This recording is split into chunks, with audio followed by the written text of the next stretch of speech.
Well, today on the show, I'm joined by Professor Andrew Fisher. Andy joins me to talk about metaethics. He's written a great book called Metaethics and Introduction. And in this conversation, we're going to hit the high notes from that book. Metaethics is such a fascinating subject, but it's also one that can get exceptionally deep, exceptionally quickly. So what I wanted to do with this conversation is to provide a starting point for you to begin to go away and to explore metaethics itself. I kind of think metaethics and epistemology together seem to bleed into all the different avenues and facets of philosophy. It's actually incredible. We talk about it in the conversation. There's this idea called error theory within metaethics. And when I begin to stop and think about my views of what people are doing when they're making religious claims or religious statements, I begin to realize that it's almost as if I'm an error theorist about religious claims. That's something that I would never have thought about in a million years had Andy not sat down with me a couple of days ago to speak about this stuff and then to agree to have this conversation with me for you, the viewer and listener.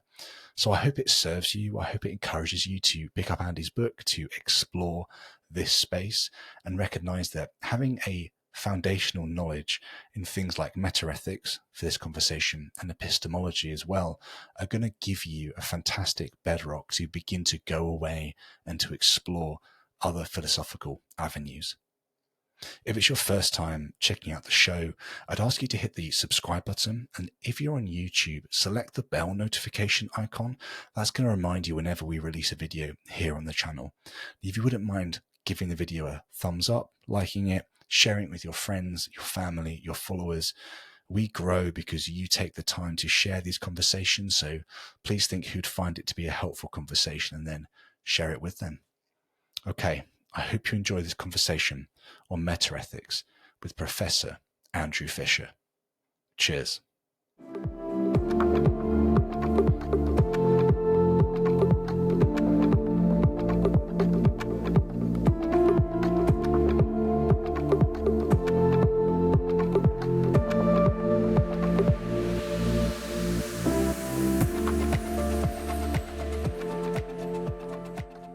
Hello and welcome to the show. My name's Samuel and today I'm joined by Professor Andrew Fisher. Andy, it's great to have you on the show. Great to be here, Sam. Thanks for inviting me. So today we're going to speak about metaethics. You've written a fascinating book, An Introduction to Metaethics. But before we dive into that good stuff, it'd be worth you just giving my audience a bit of an overview about who you are and the work you do within philosophy. Yeah, sure. I'm Professor of Philosophy at Nottingham University in the UK. I've researched in metaethics and analytic philosophy of education and published in those areas. I'm also interested in taking philosophy out into the community. So I've taught philosophy to little kids, primary school kids. And my last project, which is coming out in teaching philosophy, actually, is teaching philosophy to asylum seekers and refugees. Right, well, you've got lots of experience in explaining these complex issues and areas then. Before we dive into some of the nuances, I think it might be helpful to give the audience a little bit of an overview about what metaethics itself is and how it differs from applied ethics and normative ethics. Sure, and no problem at all. I'll start by saying what it's not. In fact, that might be easier. So students, when they're taking metaethics, think it's ethics. So they think it's going to tell you what to do with your life, give you some rules for living. It's not that. It's a descriptive discipline, first and foremost. So then the question is, what's it describing? And what it's describing is the practice of ethics. So what it does is it says, well, what happens when people are being moral? So there's a certain psychology that goes on. So it asks questions about the psychology of moral agents. Moral agents obviously use language. They describe things as being evil or good or right or wrong. So there's questions about how that moral language works. And there's questions about, well, ontology, right? What exists? So they're talking about these moral facts. A fact that killing people is wrong. Well, what does that mean? Are there any facts out there? They also say things like, we know things morally. So then there's questions about how the epistemology works in metaethics. It's also the experience of being a moral agent, and that's what we talk about, the phenomenology of being a moral agent. So metaethics is standing back from ethics It's almost, as I've mentioned in my book, it's a bit like being a football pundit, where you stand back and you look at the practice and you make commentary and you describe what's going on. I mean, in the football analogy, the applied ethicist is like the actual football player. If you're thinking about football as ethics, the normative ethicist is a bit like the referee who's got some rules they're trying to work out and apply. And then, as I said, the metaethicist stands back and comments on ethics. But as you can see, a description is not a normative thing. It doesn't tell you what to do. It just tries to capture accurately what's going on. Man, okay, really cool. There's sort of a term which I think is quite self-explanatory, but it's a piece that I think is worth putting on the table right from the get-go. So it's this idea that moral statements can be truth-apt. Would you mind kind of breaking down what this idea of something being truth-apt means? Sure. So the slightly facetious answer is it's apt for being true. So it's the sort of thing that could be true or false. So again, a contrast of an example of something that isn't the sort of thing that can be true or false might be useful. So if I'm talking to you and you start yawning, I'm sure you wouldn't, but if you did, and I say, hey, is that a true or false? You're going to say, well, what are you talking about? I'm just expressing, in this case, perhaps boredom or tiredness or something. So that's something which isn't truth-apt. It's not the sort of thing that could be true or false. Or if you command me, say, Andy, shut the door, it's not the sort of thing that can be true or false. So it's not apt for being true. Now, most statements we hear and interact with all the time are truth-apt. They're sort of things that can be true or false. So I claim that there's a laptop in front of me. It can be true or false. I could be lying. It could be a desktop, or it could be telling the truth. So it's a sort of thing that gets to be true or false. That's what truth-apt means. That's really helpful. And kind of the sort of two categories that falls into then are going to be cognitivism and non-cognitivism. We're going to be diving into cognitivism to begin with.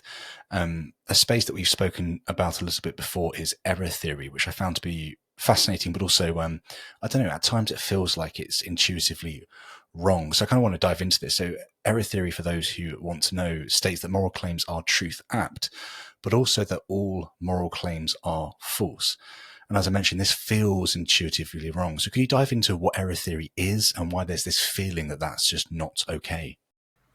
Yeah, so you summarised it nicely. So the error theory says that when we make moral claims, we're describing or talking about some moral reality, whatever that is.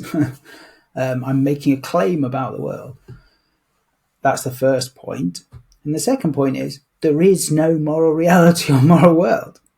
So what does that mean? Well, that means that every time we're talking about moral stuff, then we're saying something about the world that is not there, which is therefore our moral claims are false. So if I say giving money to charity is right, I'm describing that act as having this rightness, but there is no rightness, so therefore that claim's false. And they say that's true for all positive moral claims that you can think of, whatever that is, whether that's peeling skin off babies being wrong, that's false. Whether it's giving money to charity, it being right, that's false. You name it, any positive claim, moral claims about the world you're making, by positive I just mean you're actually asserting them about the world, they turn out to be false. As to your second part, why is that? That's a bit hard to understand. That's a question of psychology, really, in part, I think. I think primarily because we think in most of the things we hear about the Truth-Apt, we can at least understand when those things might be true or come in contact with them being true. However unlikely they are, we say, oh yeah, they're sometimes true. So we sort of equivocate between truth-apt and true because in most instances we can sort of see they're interchangeable. Whereas what the error theorist does is put into contrast those 2 points. Just to give a final example to show that is if you think about someone who's, say Richard Dawkins, right, atheist, and he says, God says things in the Bible, a highly sophisticated statement there, then that looks like it's claiming something about God. But of course, he thinks there is no God. And imagine there's no God, then what he's saying is going to be false, right? So religious claims for atheists are going to be examples of error theory. They're making claims, religious people are making claims about the world, supernatural world, but there is no supernatural world because they're atheists. Therefore, all those claims are systematically and uniformly false. Yeah, it's so interesting. I remember when we spoke before, getting ready for this show, you use the analogy of religion and how the religious claims, some people can be error theorists about religion and religious claims, which I think really helps kind of contrast kind of how this could fit into a worldview and makes it a little bit more palatable, or at least a little bit more understandable. Yeah. In your book as well, you interestingly talk about the difference between error theory being useful rather than truthful, and almost like a sort of glue that can enable moral practice almost to be justified. Could you dive into that element of it as well for us? Yeah, sure. So imagine we're error theorists, so we think that all our moral claims are systematically and uniformly false. So then the question is, well, what on earth do you do? What do you do, right? Now, one sort of radical nuclear option is just get rid of morality. But the error theorists say, well, that you don't need to do that. There are reasons that justify our moral practice. It's just that those reasons aren't based on truth, because there isn't any. So what reasons could there be? Well, there are pragmatic reasons about use. So, if you're thinking to yourself, maybe I'll go around and nick Andy's bike, because I'm sure you're a nice bloke, but imagine you did. Then you might think, well, there are really good reasons to. He's left his shed open. It's an expensive bike, etc. I'll just go and take it. But then imagine that you've got this thought, well, it's the wrong thing to do. Now, it may be false, right? It is false on the error theorist claim because there's no false. But that extra language might sort of stop you doing it. So that the sort of veneer, let's say, of moral talk might bolster people's motivation, so they keep themselves in check in a way that wouldn't be true if we didn't have morality at all. So even if morality is false under the error theory, it might sort of allow society to act and operate in ways which is going to be better for all, even if they're not tracking truth. So you've got pragmatic justification rather than justification based in sort of truth. That's so interesting. You kind of mentioned motivation there a couple of times. I think moral motivation is quite a big thing that I think it'd be good just to touch on for a little bit. So it's almost as if I think that moral beliefs almost should feel as if they motivate us to do something, but at times this actually fails, which is quite fascinating. What's going on here to have those sort of two sort of competing elements? Yeah, it's a brilliant question. Interestingly, you moved between two claims here. In literature and understanding, it's really important to keep them separate. So one is the motivation and one is the action. So there's a question about, and they come apart. So if I'm motivated to go for a run, right, that doesn't mean I'll do it. It means I'm ready to. I might suddenly realize I've got some work to do, or there's something on telly or something like that. And I don't actually do it, but I'm still motivated. So those two come apart. And given there's two things on the table, motivation and action, then your question could be twofold, right? Why is it that we're sometimes not motivated to do things? And why is it we don't do them? So I think the second one is easier to answer because just things get in the way, right? We're motivated to give money to charity, but we don't have money in our pockets. We're motivated to go for a run, but we can't find our trainers. Whatever it is, they're just easily explained. Then the question is, well, what's the link between these moral beliefs and motivation itself? So some philosophers, as you articulated, say, well, even having a moral belief about something, so I believe that it is wrong to kill someone or it's right to give money to charity. If I have those beliefs, that is one and the same to say that if situations were right, I would do that thing or not do that thing. Right? So you are communicating in having that belief. You are already committed to doing certain stuff. It's part of a job description of moral belief to do stuff. So motivation is inherently tied to moral beliefs. That's one type of view. The other view says, well, most of the time our moral beliefs get us to do stuff, motivate us, most of the time. But they needn't. So it is for that sort of view that say they could say, well, I believe it's morally right to give money to charity, but it leaves me cold, right? It doesn't mean you can think I'm going to do anything about it. There's no motivation there. Most of the time I am, but you can't read that off simply by knowing I've got to believe. So there's distinctions there between the types of account you can have. Yeah, it's incredible. I find that kind of pretty much any area or nuanced facet of metaethics gets exceptionally deep, exceptionally quickly. It's such a rich, kind of broad landscape to explore. It's fun. Yeah, rich or very annoying. So. Depends. Potentially. Yeah. For people getting lost within it. And yes, I guess a question I didn't have planned, but might be quite fun to ask is why do we seem to find within most books on metaethics that the analogies are always kind of things like flaying children or kicking cats or something horribly disruptive? Why aren't they also like less intense examples? It seems strange. Absolutely, and when I'm lecturing, I always worry I can never come up with non-violent examples. I'm talking about those things. I mean, just as I guess it's easier to remember from both for me as an educator and for the students and people reading books and are interested. It's just easier to rehearse that later when you're talking to someone because you just remember fire and cats and babies, and charity and stuff. Yeah, it definitely gets in your brain, makes you think. Okay, so we've looked at error theory, we looked at motivation a little bit as well. It'd be good to dive into subjectivism. I guess it'd be helpful to understand how subjectivism for a moral belief can be true or false. A lot of people hear subjectivism, they just think, well, whatever my truth is, that's just truth. But actually, within metaethics, it's different to that. So it'd be good to dive in a little bit more into what subjectivism is. Yeah, yes, you're right. So subjectivism says that for our moral claims, whatever that is, there are things that make those claims true, and therefore there are things that make them false.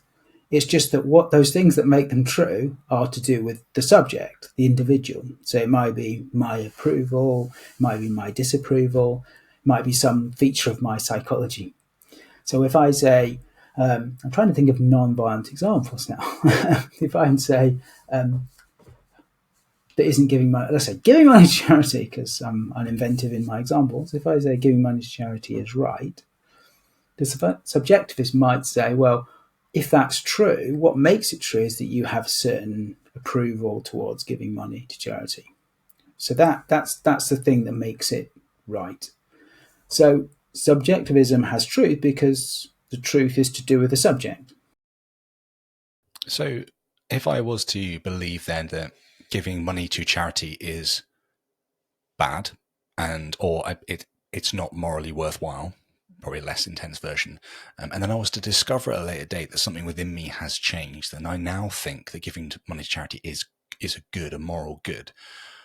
What is it that I've discovered or changed within myself? I think people from the outside looking into this conversation might begin to say, well, we're just looking at kind of truth relativism. It's just relative to you as an individual. Or actually, even though it's a subjective discovery, we're beginning to discover something of realism. There's something outside of us that we're beginning to change. Now, I'm aware that's not what subjectivism is saying, but people could beginning to confuse these two things of relativism and realism. So could you help us understand, Andy, kind of what is it that we're discovering within ourselves that could be right or wrong? Yes. So in the example you gave, I think you said what's changed, and there's two ways of thinking about this. What's changed in one sense is you just don't disapprove, you approve now. That's what's changed. So if that's genuinely the case, then it was true that giving money to charity is wrong, and then it's false, or the other way around. I can't remember if that's what was going on. Now, the point is we can be mistaken about the mental states we have. So it's not the claim that subjectivism, the claim is just because I say I approve of it, it makes it right. Or I disapprove of it, it makes it wrong. We can be wrong in our mental states because sometimes we just don't know what mental states we have. So if I say it's wrong to give money to charity in your case, you said that, it may turn out that even on the subjectivism, I'm wrong because haven't really thought about it in the right sort of way, and I think, oh, you know what? I actually approve of giving money to charity. So even though the truth maker in that case, what makes that claim true, is depending on my approval or disapproval, it's not true that I'm always get it bang on right when I'm articulating what mental states I have, because sometimes I'm just off the mark. I want to invite you to join our community on Locals. There is a range of free and supporter-only benefits to check out. On Locals, you can ask guest questions, access the reading plan to prepare for upcoming conversations, get early access to all the full-length video and audio versions of each episode, and meet like-minded followers of the show. The link is in the description, and I hope to see you there.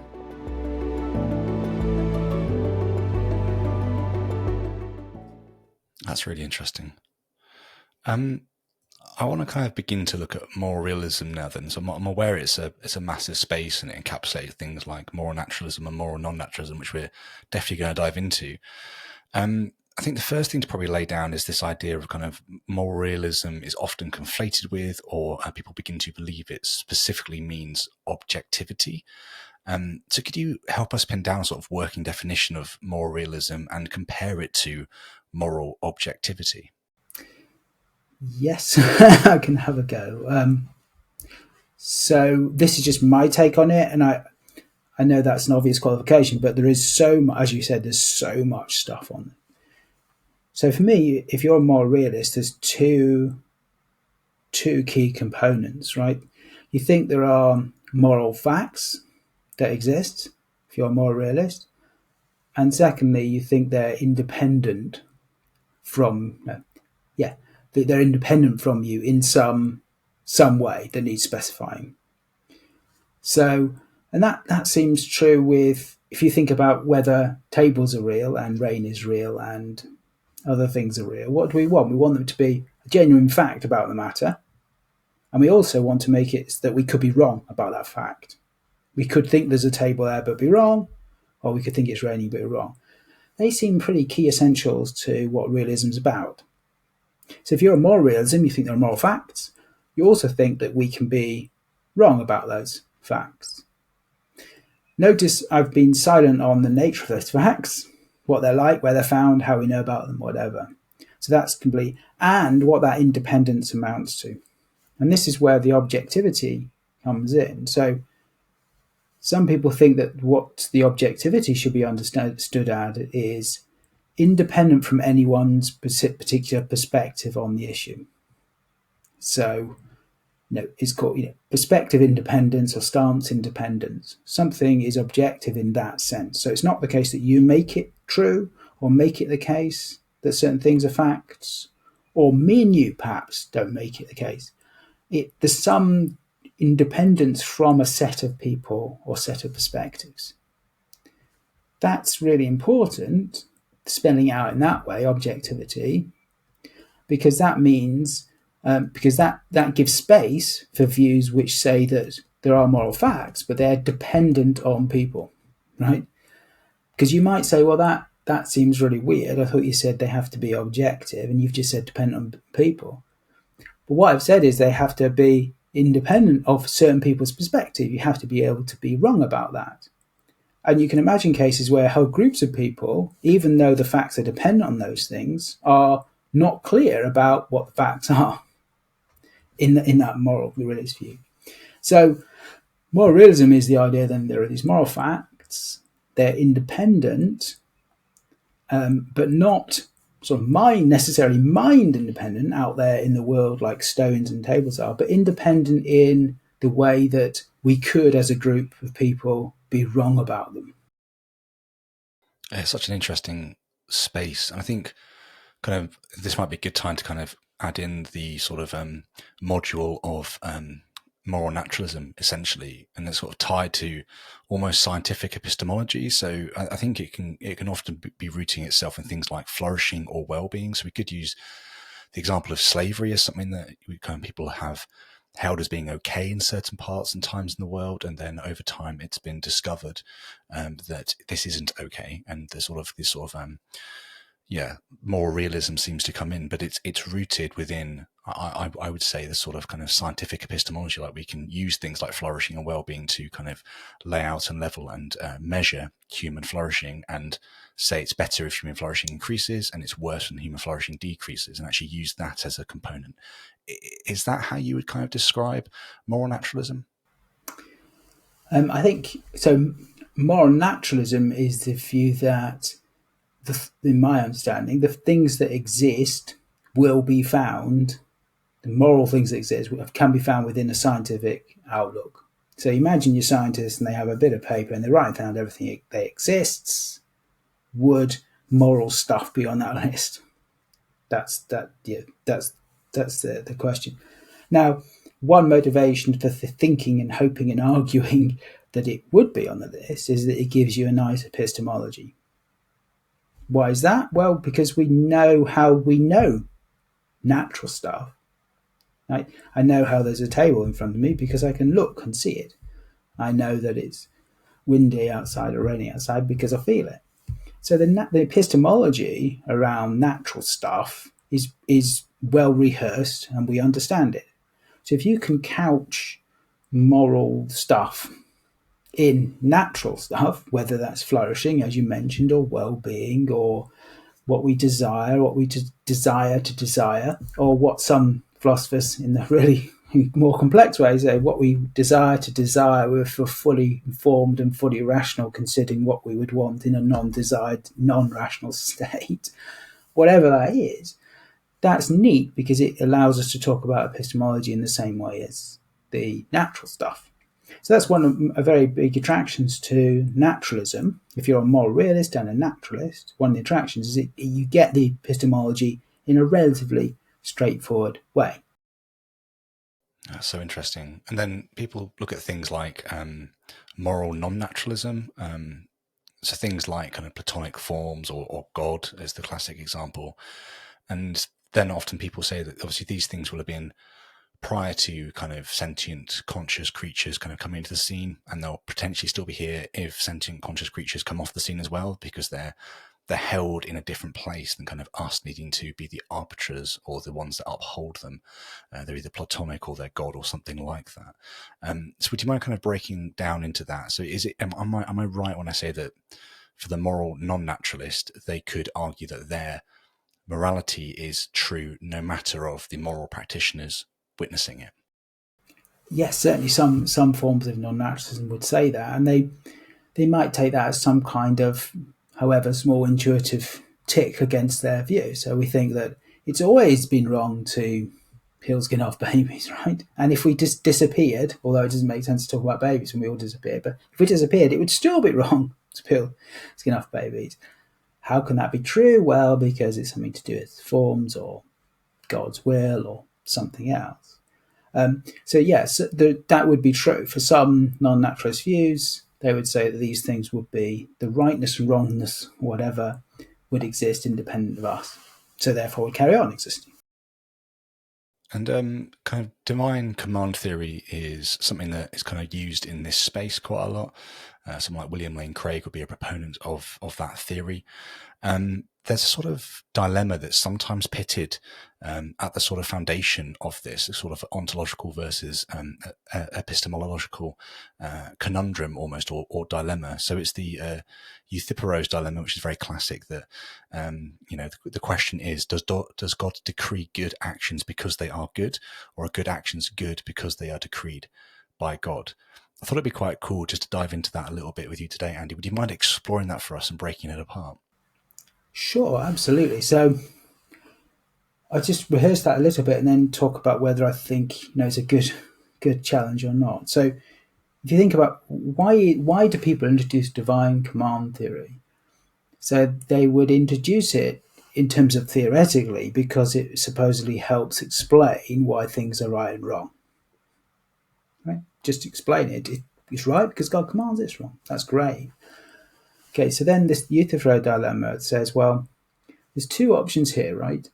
Is something wrong because God says it. So he sort of makes it the case by simply diktat, right? Just makes it the case. That's one option in this. Or the other is that he is essentially a brilliant tracker of truth. He's omniscient in classical conceptions of God, so he just knows. So the reason God says that giving money to charity is right is because, as a matter of fact, it is right, and he's just telling you this fact. He knows better than anyone else. Okay, so they're the sort of two options in this space, seemingly. Problem is, both have got problems. Take the latter one first, which was God is just a good tracker of what's right. But notice when I introduced this, I said the reason it's introduced is to explain why, as a matter of fact, these things are right and wrong. But now I haven't. I've just told you God's good at getting it right. So in some sense, you think, well, it's not doing why we want to introduce it at all. You've just said God's really good at getting it right, and that hasn't explained what we wanted to know, what makes it the case. Okay. And also, that challenges God's sovereignty. So classical theism says, like, let's not have that. Other option is things are right and wrong just because God says. Okay, so the challenge there is that makes morality seemingly arbitrary. If God commands tomorrow it's okay to kill reality TV stars, then it would be, right? That's a bit controversial, but maybe you think it is. Or if someone phones you before 9 in the morning, it would be right to set fire to the house or something, right? Then it would be. And you could just ramp up the examples. Now that looks really problematic, right? If your divine command theory means that what drops out of the bottom of that is any seemingly heinous moral crime could be okay if God just decides to make it, command you to do that, someone to do that, then that's problematic for that theory. Now, just a quick note on that, and I'll talk about why it's perhaps not as bad as we might think. And the point here is that some people, if you talk to your religious friends about this, they're going to say, well, God is love. God's a good moral agent. He just wouldn't go around saying, peel skin off babies today, sacrifice your son tomorrow, give money to charity the day after. He's consistent, he's loving. The problem is when you try and spell what that means out, it looks like you're going to have to rely on moral stuff. So if you say, well, God wouldn't do that because he's consistent. Consistent in what way? What you really are saying is he just gets it right, what as a matter of fact is right and wrong, and then you're back in the first camp. So it looks like applying to the moral attributes of God is not going to help you because he makes it the case. So he's either constrained by something external to himself or morality seems arbitrary. So that's the very, very broad brushstrokes. That's the challenge. And lots of people have said lots about it. One of the responses Richard Joyce has got a really nice paper on this discussion. And although I don't think he said he's supporter one, no, he's not a supporter of divine command theory. He's got a nice point, which is if you think that God's commands and rightness and wrongness is an identity claim, right? So it's actually just one and the same thing, right? God's commanding something to be wrong, just makes it wrong. That's that relationship. It's just an identity. Then we can say, well, look, for other identities, we don't have because questions. So remember, the euthyphro came in because we said, is it wrong because God commands it? Does God command it because it's wrong? So, for example, water is H2O. Is it water because it's H2O, or is it H2O because it's water? Ooh, just go, well, they're just one and the same thing, right? Yeah. So the thought is if you can, not all identities motivate because questions. And if the divine command theory is meant to be an identity, then you may be able to sidestep euthyphro worries. Okay, groovy. Love that. That's really cool. I want to dive into non-cognitivism a little bit now as well. I'm aware, though, that it gets a lot of bad press, so I think it'd be helpful for you to explain kind of what non-cognitivism is and also why it seems to get so much stick. Yeah, you're right. It does get not amongst academic community. So there are lots of well-respected non-cognitivists, but my personal view is partly because of how it's taught at non-university level. So maybe at AQA level, or other pre-university qualifications. And this, I think, the reason it gets stick is this: some people think non-cognitivism just means emotivism. And emotivism is the view that when we're making a moral judgment, it's some kind of expression of an emotional state, and qualified in certain ways. The problem is when you equate morality with emotions, people suddenly think that morality is a fickle thing, that we just somehow don't think through our reasons for being moral, that we're somehow struck by our morality in the way that we might be struck by the joy of something. So it makes it that it's outside our understanding, and it's somehow fickle. So the line was, non-cognitivism is often associated with emotivism. People have this bad understanding of emotivism, which is morality is just like emotions, and we somehow stumble on morality. It's fickle. It's sort of like being hot-headed or something, and there's no reasons for it. You can't argue about it. It's completely irrational, like emotions, and that's clearly wrong. So going backwards, if emotivism in that caricatured in that way is clearly wrong, and non-cognitivism just means emotivism, non-cognitivism is clearly wrong. Problem is, each of those steps is just wrong.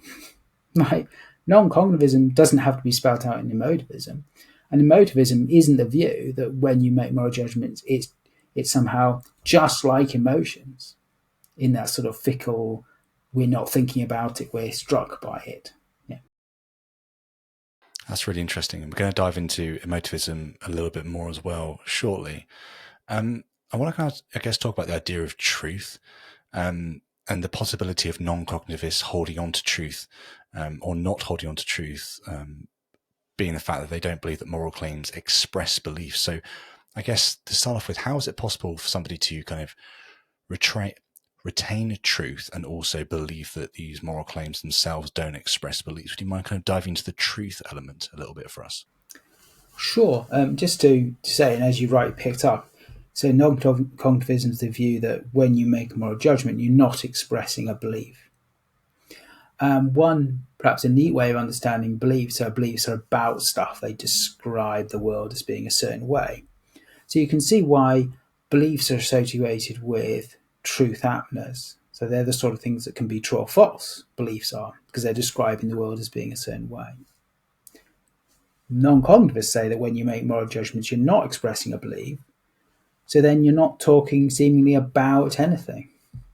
And if you're not talking about anything, your claims seemingly can't be truth-apt. Namely, they can't be the sort of things that could be a true or false. And if they're not truth-apt, they can't be true. So then another way of why people think that non-cognitivism is a non-starter is because they think, well, that means that non-cognitivists have no space for truth, moral truth, but clearly things are morally right or wrong, and it's true that they're right and wrong, claims about things being right, wrong, being true. So non-cognitivism is a non-starter. And as you said, that's not true. No pun intended, right?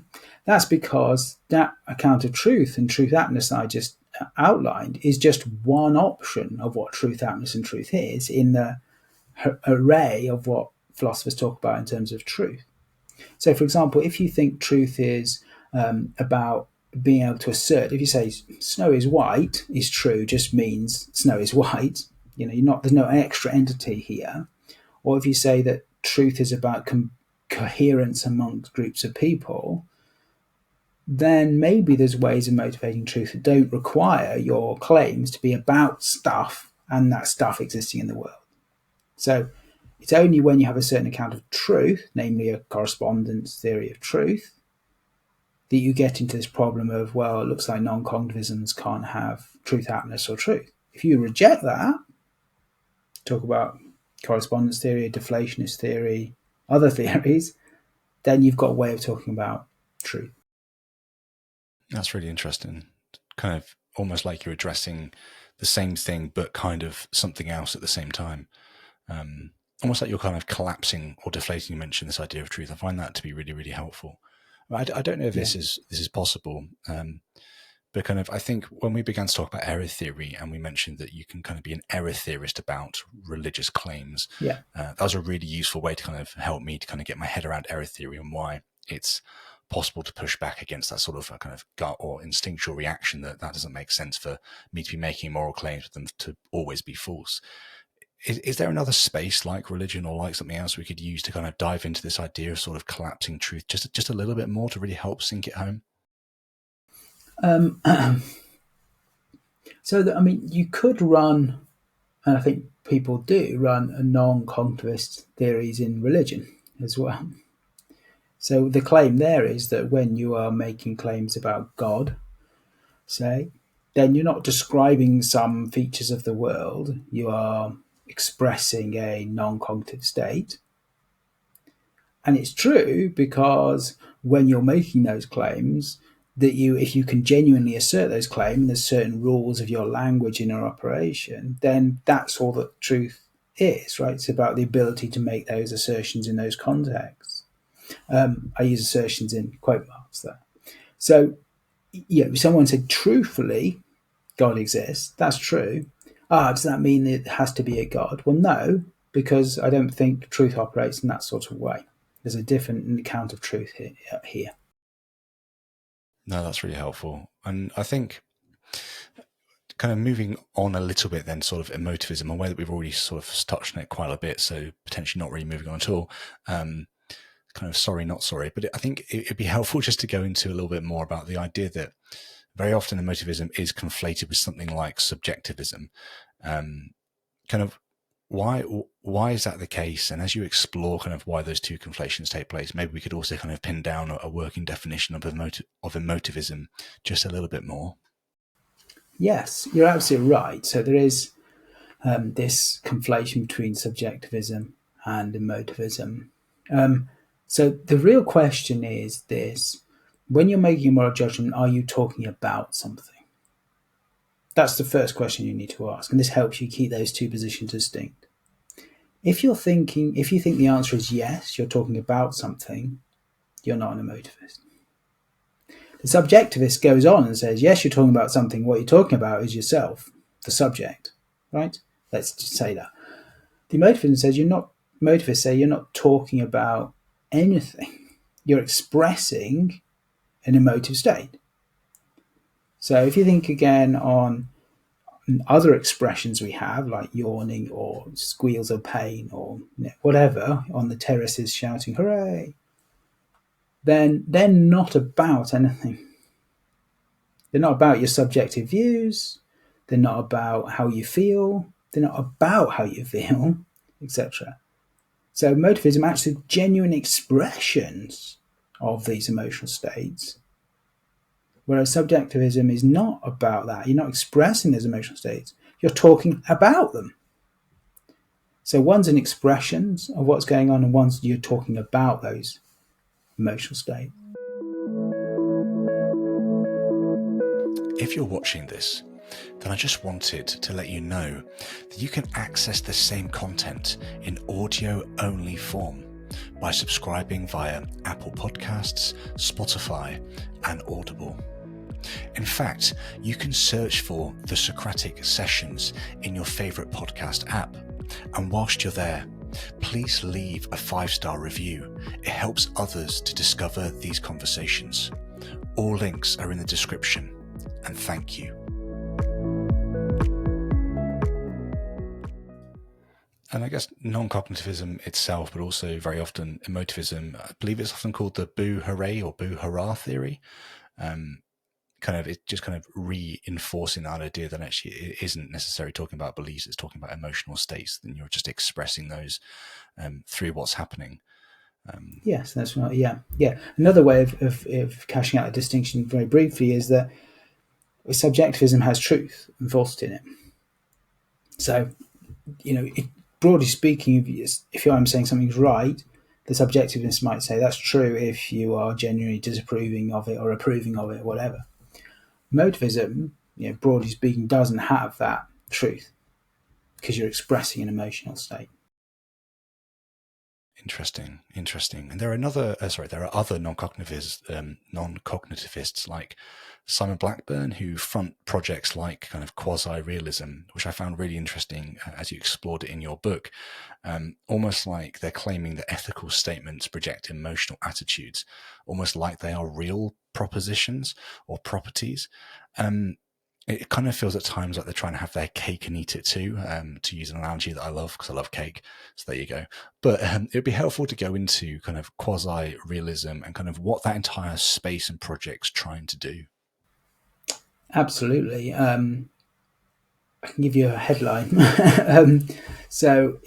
are trying to have their cake and eat it, and why wouldn't you want to do that, as you say?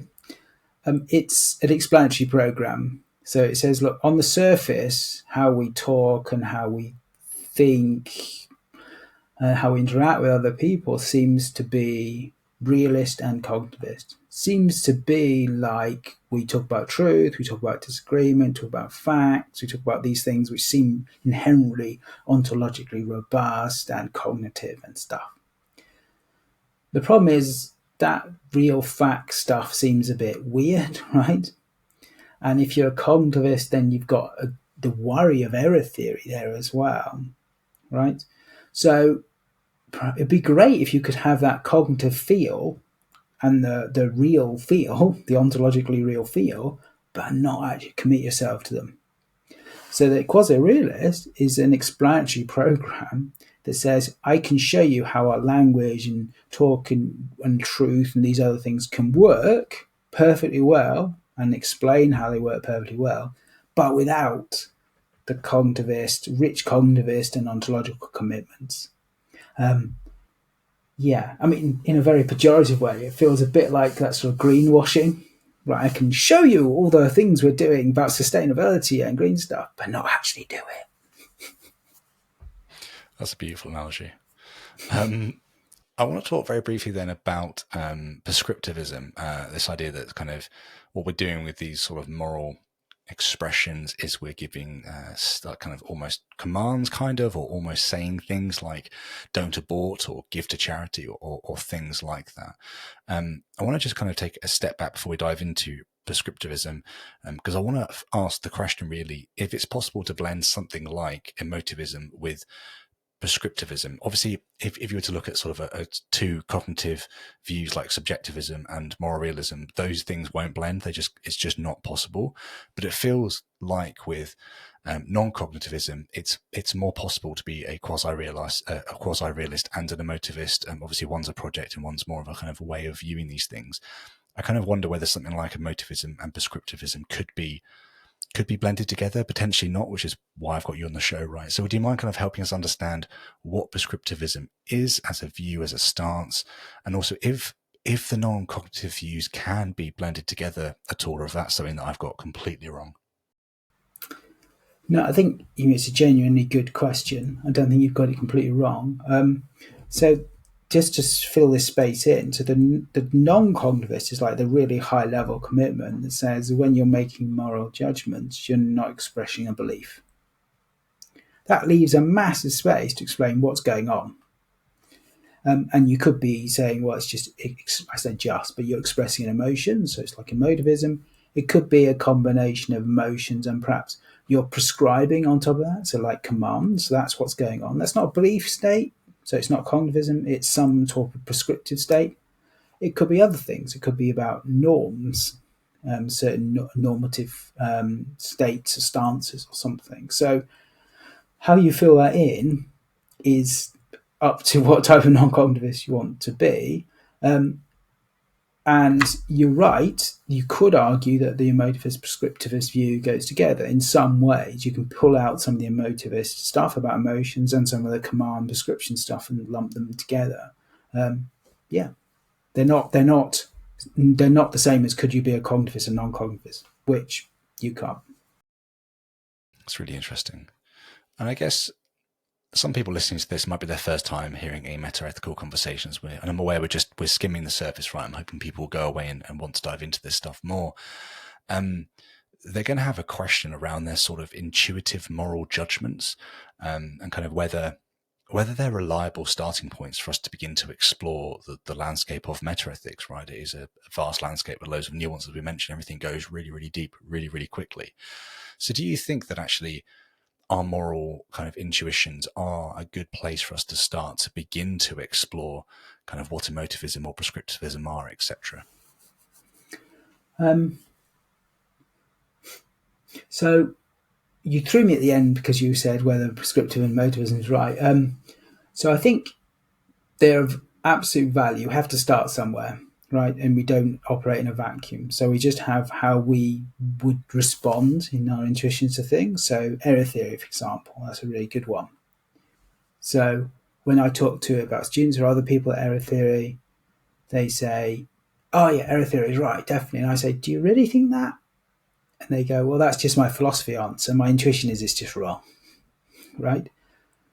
So the question is, what do we do with that? And I think it's really valuable to actually go deep and say, well, what are your intuitions as part of the methodology here? What I think is important, though, is not to take them as sacrosanct, not to take them as the answer. So I just know this, because that leads to imperialism, fascism, colonialism, lots of stuff. Right? I just know this, and you all agree with me. And to recognize, therefore, that the intuitions we have are formed by culture and stereotype and bias, etc. But I think we have to start from somewhere, and I don't think we should shy away from the fact of starting from our intuitions. But we should also measure it up with other people's intuitions and theory and rational thought. So I think if you read metaethics, if you whatever metaethics you read, you can see this tension in writers. Some say we should give the folk, everyday folk, and our intuitions a lot of weight in developing our metaethical theory. Now, if your metaethical theory is an error theory and it says all our moral claims are false, and people think that's crazy, right? We should take a step back and start again. Others who favour more perhaps the sort of philosophers who think through these things, and they might say, look, in maths, if I'm thinking through what certain formulas exist, I don't go, oh, Bill Dan Morrison's, he says my differential equations are wrong, right? So I better, and so does Jill, so I better go back to, we say, well, are they mathematicians? And some people think, well, metaethics is a bit more like that. It's technical, there's expertise, there's progress, there's things we get right and wrong. We don't expect everyone to know that. So why would we give credence to the folk? I mean, personally, I just think we should take both, right? And we should not think that the armchair philosopher is going to have all the answers by simply thinking about it, because morality is an embedded, practical thing. But on the other hand, we should take stock about people's intuitions and talk about in the way I've talked about, that they're culturally formed, they're not infallible, but they should definitely play a role in our methodology, I think. Potentially a bit of a curveball question, so apologies because I haven't passed this one over to you. But I kind of wonder at times as well whether, I mean, if we take kind of error theory as the example, that it has a usefulness for kind of society rather than a truthfulness for society. I wonder at times as well whether, as you watch people like Simon Blackburn kind of releasing paper after paper, I think from the early 80s onwards, he's been kind of exploring quasi-realism and trying to move it forward step by step as different arguments come in. We can kind of see individuals shaping themselves within their sort of metaethical frameworks and viewpoints. And we can also see, I think, groups of people, potentially cultures, but definitely groups of people, also kind of not entrenching themselves, but setting themselves up within their own metaethical positions. I think I kind of wonder sometimes whether there can be obviously a healthy way to have a disagreement between the individual approach that a philosopher or a lay person like myself has, and a sort of kind of a group approach that's kind of maybe being substantiated within, a different part of the world, for instance.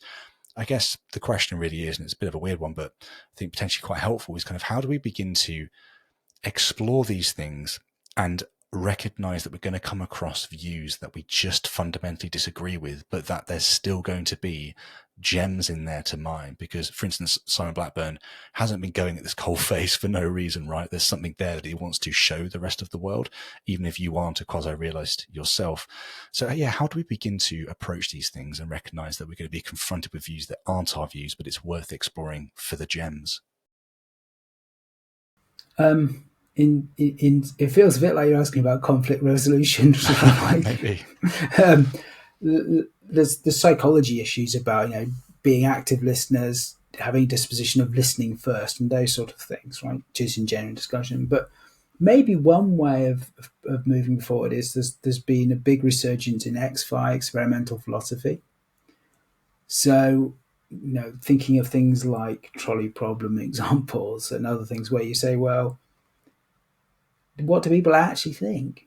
And I've taught for many years, and often I'll say, well, this philosopher says our intuitions would be these two cases are the same. And the students will go, it's none of our intuitions. Who are these people, right? So actually testing through sort of empirical testing in rigorous ways might be a way of starting the conversation. And I think key there is noting that it's a starting conversation, because it's not the case that if your experiment shows that everyone's intuition is that it's okay to pull the lever on your trolley problem, then it is okay. But it's an evidence, it's data point that we can start a discussion, because obviously you need a conceptual framework to interpret the data. So there's a conceptual work to be done, but there's something concrete that me and you can look at and start having a discussion. They're not completely, in different realms. So that may be a way of moving forward. That's really helpful. Yeah, it's almost like rather than being two picketing lines, one pro-choice, one pro-person. Is that the right thing? Anyway, whatever it is that we're debating, there are always going to be two sides. But actually coming to the middle ground and looking at data and having that as the sort of thing between us that gives us the views. I think that's really definitely helpful. I just note on that pro-choice part, I've never quite liked those things, because it feels like the pro-life people don't like choice, and the pro-choice don't like life. So I think there's just aside. Yeah, that's funny. And that was it, pro-life. That's the word I managed to fail to get. I think it'd be interesting. The final few questions I have really are, again, more around sort of the journey and also methods for kind of exploring the space more. Before we dive into those two, though, I think it'd be interesting, Andy, to get your take on kind of what metaethical camp or approach that you favor. And rather than just giving us that, I think it'd also be helpful to kind of add on to that kind of, I guess, the strongest argument against the view that you hold that you have to contend with. Yes. So broadly speaking, I have a cognitivist realist view that is naturalist. So I think you can couch moral facts out in natural stuff. However, I think that those natural facts aren't reducible down to any specific natural facts. So this is very much in the sort of Cornell realist camp. So yes, there are facts. That gives us epistemology we want. That gives us truth. It means we can retain what it looks like in our language. So there's facts and disagreement and rationale and stuff. Okay, so what's the biggest problem with that? Well, I think probably the biggest problem is being able to maintain that there are moral facts as distinctive facts over and above just the stuff, right? So I think that there are moral facts which supervene on natural stuff, so they hang around the natural stuff, but I think they're a distinctive category. Now, someone might push me, and they will and have, and say, well, why do we need that extra fact? That's just ontologically, it's just adding stuff in. Why don't you just talk about other stuff like pain or pleasure, or why do you need an extra fact? And that's going to be the hard pushback. And can you explain the motivation for that extra ontological commitment in a way which can't be undone and re-explained in terms of an underlying, just not natural, non-moral stuff. It's really interesting. It almost sounds a little bit like within philosophy of mind, the kind of I guess arguments that come up a lot around sort of substance dualism. As an explanation for kind of consciousness and the soul attaching to that. But then other people might have things like identity theory, which is a theory that I just think has quite a lot of explanatory depth and breadth. But you have emergent theories, you can have whatever you want, basically. You can add all these things in. Panpsychism. There's this thing that we're exploring, but there's so many different ways of viewing it. It's quite fascinating. Yeah, absolutely. That's a really good. There's a lot of rich analogies and links to philosophy of mind, and actually, metaethics is sort of aggressively interdisciplinary in that sense. It just draws on so many different areas and insights from different areas. Yeah, I do love the fact that philosophy does seem to overlap substantially, like having a good understanding of metaethics, which I'm yet to do. I'm trying, obviously, with this conversation and reading books and stuff, but I'm just noticing how it's feeding into so many different areas. It's kind of almost mind-breaking, which is great. Yeah, and something students say to me is, Andy, what makes a good student of philosophy? And this is true for anyone. And I think the answer for me is the students that realise the world isn't modularized or subjectivized. So the question is, are there moral facts? Okay. Don't say, well, okay, well, let me look at this one chapter on. Ask yourself, well, what is a fact? What is real? How would you answer that question? Where would you go? That should be your response, not which chapter is the answer. The world isn't split up like that. It's just that we've made it that way by these subjects and these modules and stuff. So that's why, if you're following things like the moral psychology stuff, what does psychology actually say? The discipline of psychology, what do they actually say? So that's one way of breaking those barriers to get more insights into whatever philosophy you do. Yeah, I think it breaks into other areas of life as well. Like we could see, for instance, the sort of economic breakthroughs from anthropologists or mathematical breakthroughs from linguists. Just because somebody isn't an economy, within the sort of economy space, or somebody isn't within the sort of mathematics space, the other areas still have a lot to say, and it all feeds in, right? Which is exciting. Yeah. So I guess it'd be helpful to know if there are any sort of general methods or different criteria that we haven't discussed in our conversation that people should know about to sort of, I guess, go away with, to mull over these different sort of competing metaethical views that we've touched on this evening. I don't think there's anything different. We talked about the methodology as the intuition versus the folk and the masses and that side. I think I can talk. There's probably one major thing that people need to keep in mind when they're reading this stuff, which is the metaethicists aren't trying to get people to be an emotivist or to be a realist or to be a non-cognitivist. That's not their job. Remember, if you're going back to the things we start with, they're trying to accurately describe what's actually going on, right? So the question isn't, why should I be an ethicist in terms of living my life? That's the wrong type of question. The question is, have they got their description right? Is the justification for that description? So I think that's one mistake that often people fall down on. They think they're trying to get us to do certain things, but they're not. They're trying to get us to describe, understand that description in the correct sort of way. That's really interesting. And I guess from this point, Andy, where do you want people to go to continue their sort of metaethical journey? So obviously yourself and your work, but are there any other sort of resources online or other books that you recommend for people to carry on? Yes, I mean, there's various books that are good on metaethics. I guess in terms of introduction books, there's the sort of introduction books, which I think mine is. So a very good but relatively simple introduction, relatively simple. And in that camp, I'd say Kevin Delap's book on moral realism is like that, and Simon Kirchin's book, Metaethics, is like that. Then I think there's also a step up in terms of complexity, and you've got Alex Miller's book, Contemporary Metaethics, Van Rooyen's book on Contemporary Metaethics. We've all got very exciting titles for our books. Contemporary Metaethics. And I guess in between those two is probably Rashef Landau's book on Moral Realism, which is sort of relatively, it's very accessible, but actually quite complex at the same time. All those are very, very well written books, and they're good introductions. But in terms of introductions, I'd say start with probably mine or Kevin Dapp's, and then move through there. Yeah. Well, there'll be links to your book and some of the other works you mentioned in the description. So viewer, listener, check those out. And Andy, where would you want people to go to find you specifically? Is your university website page probably the best place? Yeah, that would be the best place. From there, there's a link to my personal webpage as well. So it's just at Nottingham University. Just put Andrew Fisher, Nottingham University, and it'll pop up. Amazing. Oh, well, I'll make sure there's a link to that as well so people can find you.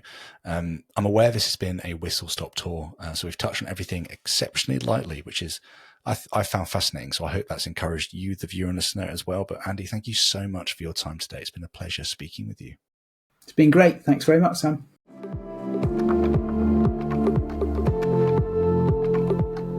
Thanks for checking out this episode. Please like, subscribe, and hit the notification bell. And make sure you check us out over on Locals. Cheers.